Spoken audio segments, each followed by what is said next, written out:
Hi, I'm Erin Price-Emery with Vancouver at Blue West Realty, and today I'm with Chris Moore of Forefront Mortgages. All right, Chris, income. A lot of us, we have a job and we want to purchase a home, and income has a lot to do with what we can afford to buy. Absolutely. So income is one of the main things that a lender will look at to qualify you for a mortgage. So very simply put, the more income you make, the more you can qualify. The less income you make, the less you can qualify for. That makes a difference. Makes perfect sense as well. Yeah, for sure. Does it make a difference though? Let's say I have a full-time 9-to-5 job and it's salary-based. Does that make a difference if I was solely on commission?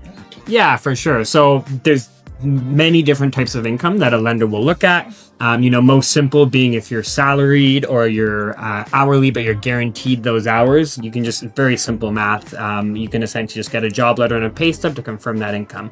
Whereas say if you're commission based, a lender may want to see a bit more history just because it's a bit more of a fluctuation. So really simple rule, normally 2 years of history is what they want to see, but there are lenders that will look at you with, if you're commission based, with less than that, 6 months, a year. So there's so many different options to get you the financing you're looking for. Okay, what happens if my job that I do, I get paid cash, 20 bills, 5 bills? What did you go for there? Yeah, for sure. So it sounds like you're probably talking about chip income. So if you're a server, for example. Sure. So yeah, for sure, there's really good options. I mean, I would encourage you, if that is you, deposit that into the bank just so there's a record of it. But even if you don't do that, there's still options with lenders that will just consider maybe a job letter that states what your tip amounts are to get you approved. So, I think the bottom line is no matter what type of income you have, there's always going to be a solution for getting that financing that you want. Okay, sounds good. And then let's say for my income and my salary, I don't make enough to qualify. Can I get somebody in my family or a friend to maybe co-sign for a loan for me, or how does that work? Yeah, you hit the nail on the head. That's exactly what you want, is that you want someone to co-sign for you. So if you have, a mom or a brother, and if they have really good income and low debt, they can help you qualify for more, because the lender will actually take their income and add it to the application. So it's very, very common, especially with first-time home buyers, just to get them over the hump to use a co-signer to help them qualify for that property they're looking for. Okay, last and final question. Many people have a lot of side hustles, side gigs. So can we kind of pull them together? So let's say I have my 9-to-5 job, I have a little extra job, I make some income from YouTube or from TikTok, I'm an influencer.